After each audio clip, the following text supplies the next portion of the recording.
Hey, what's up, everyone? And thank you so much for tuning into your girl Afia K story time. So, you saw the title, so let's get right into this story. Okay, so first of all, disclaimer, I have ADD, so a lot of times when I be telling something that happened, I kind of be all over the place.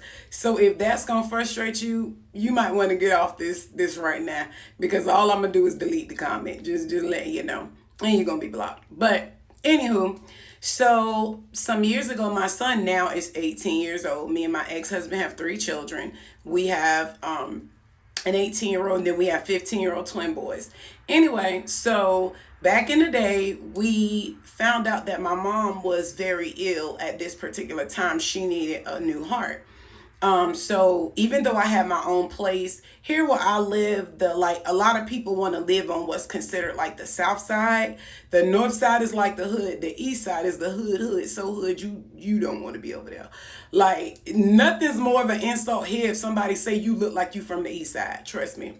That is you might as well be walking around with spit on your face.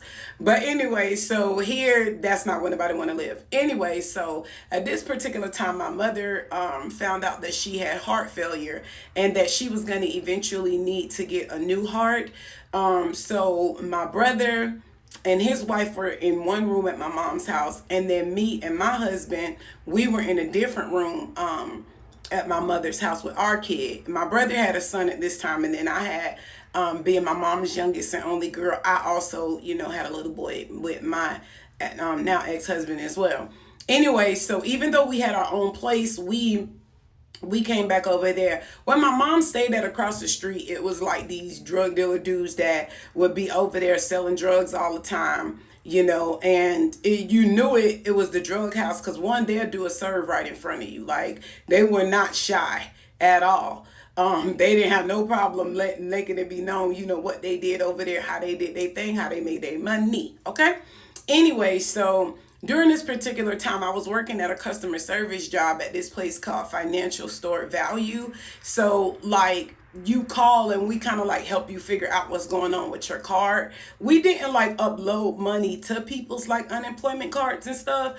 But at the time, if your card itself was not working, we were the company like the in between. We provided the card. So like we'll send you like a new card. We could like research your password, just little minor, stuff like that. So at this time I wanted to get he was just, my dude at the time. I wanted to get him these autographed Jordans or whatever, because he's like really into sports and stuff like that. So, and if you don't know, I have lost over 100 pounds now. I'm still working on it. I'm, trying to, get down as much as possible.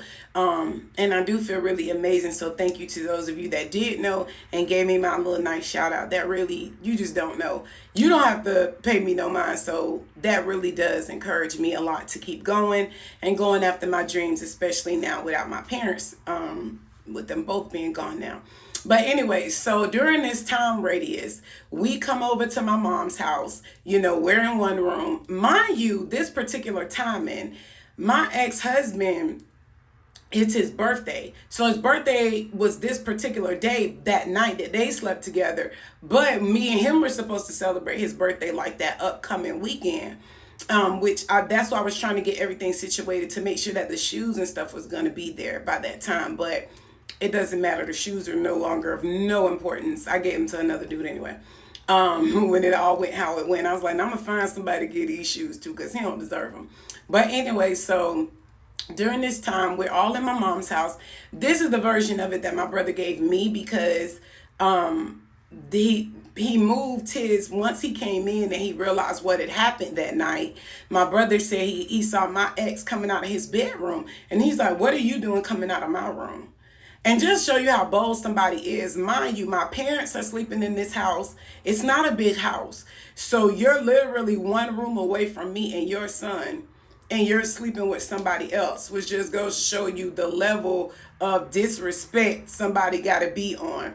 I remember at the time I was crying like, you must really hate me because Only somebody that hates a person's guts would do something to this magnitude to them, and they've done nothing to you but love you, but help take care of you, but called and did your job applications, did the testing for the jobs, help you get clean urine because yours wasn't. Like, you name it, we did it. And where did it get us? You live, you learn. But anywho, so of course during this time radius, we're all at mommy's, and while we're there or whatever, my ex was coming out the room. So my brother said that he told him, like, no, let's go outside and talk. He said that when they went out the door, his plan was, I'm finna knock him out.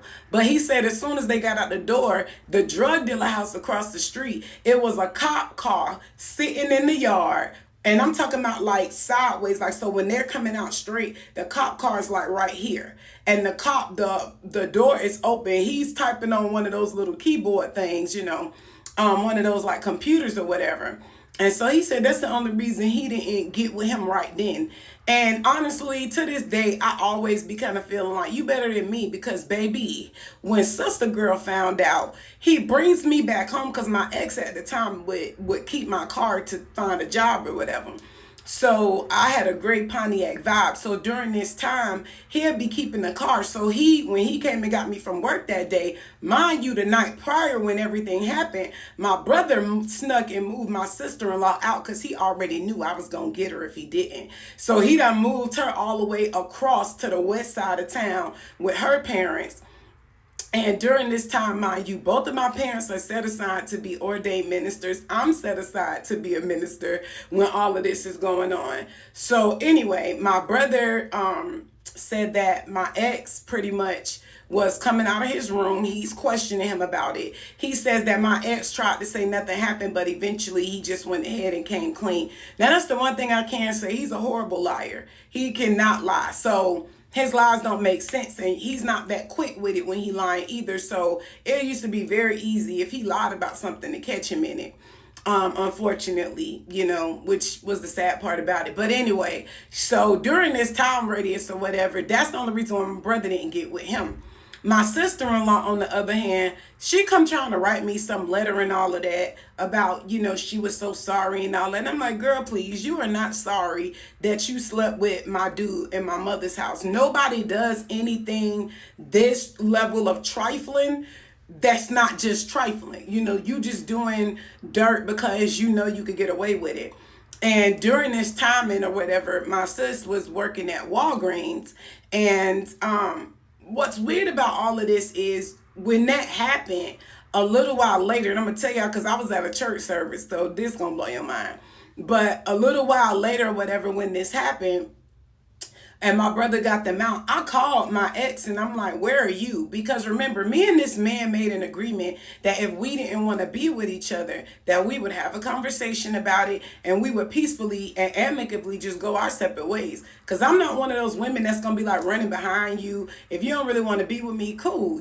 There's nobody. I feel like there's somebody in the world for everybody. So there's no reason to be running behind or chasing after somebody that's like showing you they don't really want you, But anyway, so yeah, during this time radius of that happening, my parents being set aside to be ordained ministers or whatever, my mom and my dad, they would have these services where they would have to each get up for like 15 minutes and speak or preach or whatever.